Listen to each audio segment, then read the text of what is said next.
할렐루야, 성도 여러분 평안하셨습니까? 이 한 주 어떻게 지내고 계시는지 참 궁금합니다. 코로나 확산으로 인해서 저희가 함께 얼굴을 마주대하지 못하는 시간이 계속되고 있죠. 그러나 여러분, 함께 대면하지 못하는 시간이 깊어질수록 서로를 향한 그리움은 더 깊어져 가는 것 같습니다.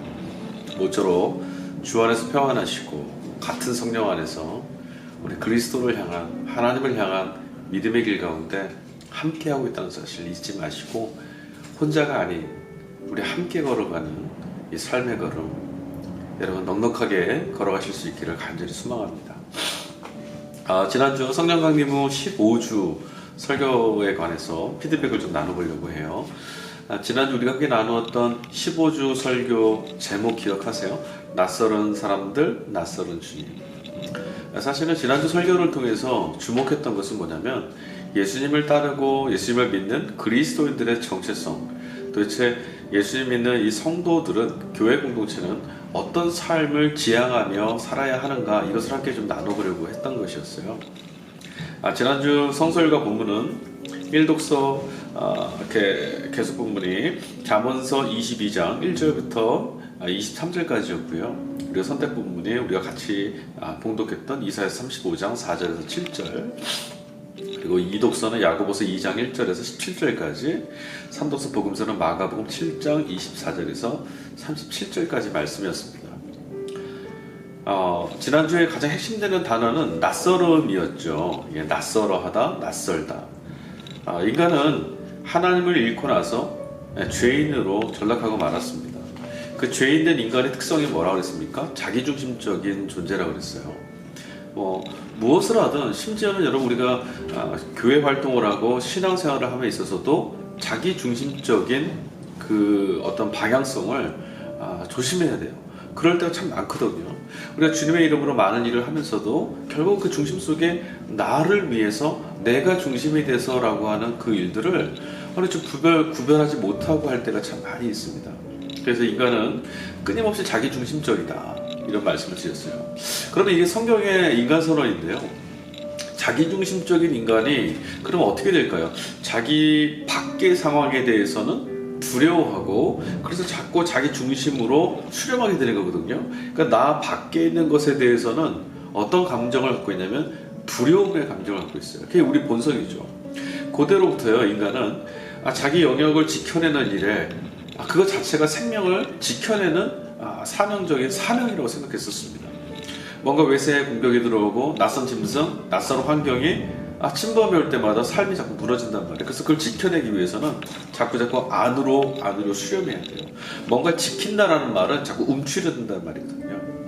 자기중심적이란 말은 나를 향해서 움츠려든다는 것이고, 그래서 밖을 향한 두려움이 있다라는 것이에요. 그래서 이 낯설음, 나 밖에 있는 무엇인가에 대한 두려움, 이 마음이 우리로 하여금 낯선 것들을 자꾸 거부하고 새로움에 대해서 자꾸 주저하게 만드는 원인이라고 제가 설교 모두에 말씀을 드렸던 것 같아요. 서신서 말씀이었던 이독서 야고보서 2장 말씀에 보면 특별히 제가 언급했던 것은 야고보 사도가 야고보서 2장 1절부터 시작되는 가난한 사람들을 업수히 여기는 것, 즉 사회적 약자, 자기 스스로 홀로 설 수 없는 이들을 대표하는 이들이죠.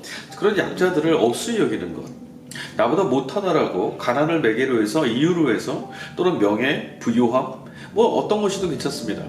그런 것들을 매개로 해서 그들을 업수히, 나보다 못한 이들을 업수히 여긴다면, 나의 도움이 필요한 이들을 업수히 여기는 것은 무엇과 결부시켰죠? 믿음과 결부시켰어요.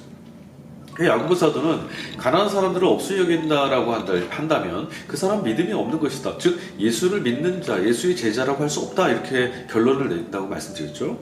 게다가 야고보 사도는 그 말씀에서도 그렇게 말합니다. 내 몸처럼, 이웃을 내 몸처럼 섬기고 돕고 사랑하지 않는다라면, 그렇게 않는다라면 뭐라고 그랬어요? 이는 행함이 없는 믿음이다. 그러니까 죽은 믿음이다 라고까지 말합니다. 이웃을 내 몸처럼 여긴다는 건 뭐죠? 나 밖에 있는 타자를 낯설어 하지 않고 내 안으로 품는 거예요.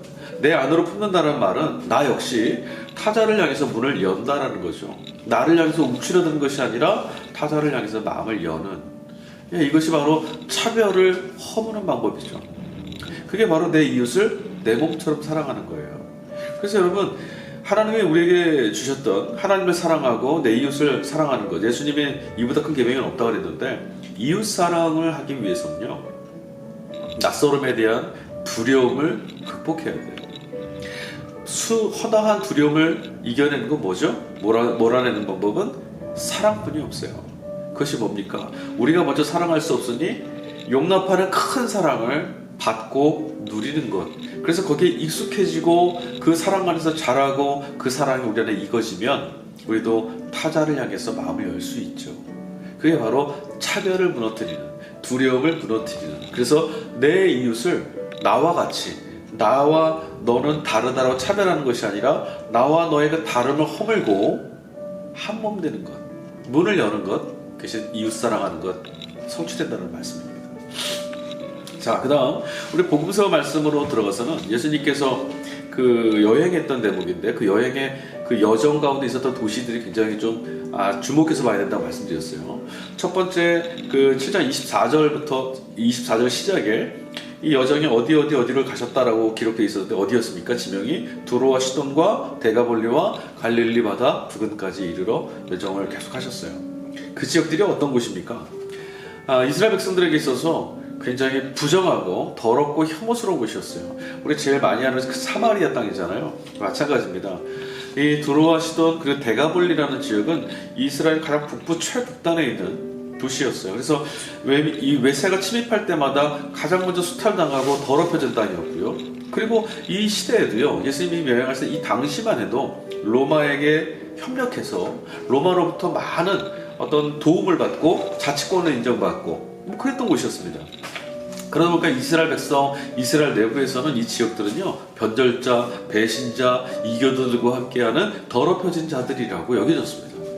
그러니까 이스라엘 그 정결한 유대인들이라면 이런 지역은 절대 가려고 하지 않을 거예요.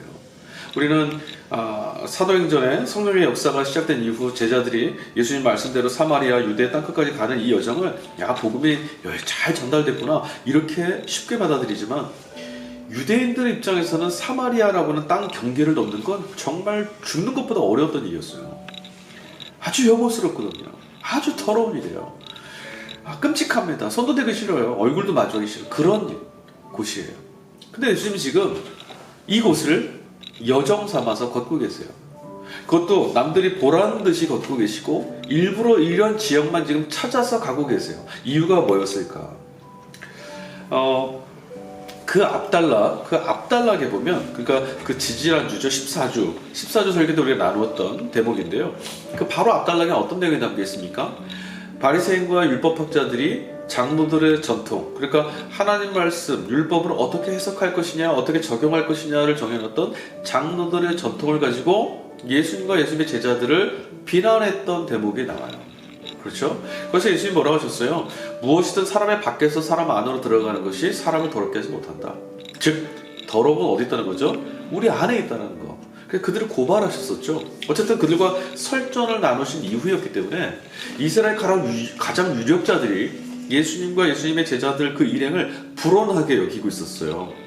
유대인 그룹에서 가장 정결함을 추구하고 거룩함을 추구해야 되는 유대인들 중에 저들은 더럽혀져 있고 좀 뭔가 좀 불결하고 아니면 뭔가 불온해서 이런 체제와 이런 믿음과 신앙의 자리에 뭔가 어긋나 있는 사람들이다라고 하는 혐의를 받고 있었단 말이에요. 그렇다면 여러분, 이 길을 주님은 가지 마셨어야 되죠. 오히려 이런 여정이 있었더라도 그럼 남들이 지금 주목해서 보고 있다면 좀 피해서 수정해서 누구나 다 인정할 만한 저 사람 참 믿음 좋은 사람 같아 이렇게 인정할 수 있는 그런 길 가셨어야 되는 거죠. 그런데 예수님이 지금 그들을 보라고 이 여정을 시작하셨어요. 너희들이 더럽다 여기는 이 땅이 과연 어떠냐, 너희들이 지금 불결하다고 말하는 이 땅은 어떤 곳이냐라고 보여주기 위한 거죠. 즉 예수님은 정결과 거룩이라는 것은 사람 밖에 있는 것으로서 구별되는 게 아니라 하나님의 은총에 의해서만 되는 것이라는 걸 보여주고 싶었던 거예요. 바리새인 유대인들, 율법학자들 이런 사람들은 다 우리가 무엇을 하면, 우리가 무엇을 먹으면 이런 것으로 스스로 거룩하게 할 수 있다고 생각했단 말이에요. 예수님이 그 부정한 곳에 가셨습니다. 그러나 예수님 부정해 주시지 않았어요. 예수님은 사역하시면서 늘 율법과 그 유대 유력자들이 부정하다고 말했던 이들, 병든 사람들, 나병 환자, 또 정신병에 걸린 사람, 귀신 들린 사람, 이런 사람들 곁에 찾아가셨어요. 그리고 그를 만져주셨습니다. 그러나 더럽혀지거나 부정해지시지 않았죠. 왜요? 무엇인가 때문에 내가 부정해지는 게 아니에요. 게다가 예수님은 거룩하신 하나님이세요. 자, 예수님께서 그 여정을 시작하셨을 때 두로에 갔을 때 이방 여인을 만났습니다. 수로보니게 여인이었죠. 자신의 딸이 악령에 걸렸던 그 여인이었어요. 이 여인과의 만남을 통해서 무엇을 보여준다고 했습니까? 네, 복음이 하나님의 구원 역사가 이방인에게까지 전달됐다. 그러니까 구원의 지평이 넓혀졌다는 것을 보여주는 사건이라고 그랬어요. 그런데 여러분, 설교 때도 말씀드렸지만 마태복음에서는 이방인에게 복음이 전해지는 것은 성령 강림 이후의 사건이라고 말해요. 마태복음 28장 18절에서 20절까지 딱 끝까지 이르러 라고 말씀하셨을 때 그때는 성령 강림 이후, 예수님 부활 이후 승천하실 때란 말이에요. 근데 마가복음은, 우리가 지난주에 읽었던 마가복음, 마가의 복음서는요, 이방인에게 복음이 전달되는 사건은 그 뒤까지 기다릴 수가 없었어요. 지금 당장이었습니다. 예수님은 이 복음, 하나님의 기쁜 소식을 지금 전하고 계세요. 무엇을 말합니까? 하나님의 복음, 하나님 나라의 이 기쁜 소식은 앞에서는 누구도 소외되거나 차별될 수 없다라는 거예요. 유대인에게만 해당되고 이방인에게 해당되지 않는다. 그것이 아닙니다. 하나님의 복음 앞에서는, 하나님의 선택 앞에서는, 하나님의 기쁜 소식 앞에서는 누구나 차별 없이 그 은혜에 동참할 수 있다는 거죠. 자, 두 번째, 갈릴리 지방에 도달했을 때 말도 듣고 듣지 못하는 사람을 만나고 주님이 그를 치유하셨어요. 그 치유하신 대목이 마치 창세기 창조시에 인간을 창조하셔서 흙을 빚고 생기를 불어넣으셨던 주 하나님의 모습과 같다고, 비슷해 보인다고 했잖아요. 동일해 보인다고. 자, 그것을 보면서 무엇을 말씀드렸어요? 창조하시는 하나님의 손길은 치유하시는 주님의 손길과 이어져요. 즉 창조와 회복하게 하시는 것은 하나님의 일이라는 거예요. 주님은 바로 이 일을 하시는 분이라는 거죠. 온전케 해주시는 것. 자, 그것을 우리가 이렇게 또 나누었습니다. 수로보니게 여인을 통해서 우리가 보았던 것 중에 넘어지지 말아야 될 것을 하나 말씀드렸었죠. 개들에게라고 했던 그 말씀. 수로보니게 여인, 그 여인을 향해서 주님이 개들이라고 말씀하셨어요. 그는 유대인들이 그 당시에 누구나 했던 말이었어요. 이방인을 대할 때. 그 말씀을 왜 하셨죠? 유대인들이 개처럼 여기는 바로 이 여인을 보라, 이 말씀이에요. 결국은 반전이죠. 이 여인이 너희들보다 낫다라는 거예요. 여러분, 예수님의 치유는 육체와 악령에 걸린 사람들을 고쳐내는 것에 한정되지 않았습니다. 모든 억압에 눌린 자리를 회복하시는 것이 예수님의 치유였어요. 흉악에 눌린 자, 억눌린 자들을 구원하시는 거죠. 그 이들에게 기쁨이 솟아오르게 하는 게 바로 예수님이 복음을 갖고 우리를 찾아오시는 사건입니다. 하나님을 구원하시는 사건은 바로 죽음의 억눌린 이 땅에서 억압당하고 있는 우리들의 영혼과 삶이 하나님의 자녀다운 삶으로 해방되는 거예요.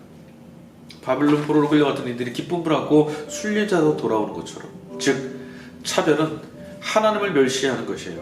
차별은 사람을 멸시하는 거예요. 차별은 복음을 멸시하는 거예요. 그러나 예수님을 믿는다는 것은 바로 이런 차별, 억압당하게 하는, 소외시키는 힘을 무너뜨리는 거죠. 사랑하는 여러분, 예수님 믿으셨으니 우리는 얼마나 자유롭습니까? 그 여러분이 흉악의 결계를 풀어내고 억압의 사슬을 풀고 그 억압하고 차별한 담을 허무시는 거예요. 주님이 그리 하셨으니까요.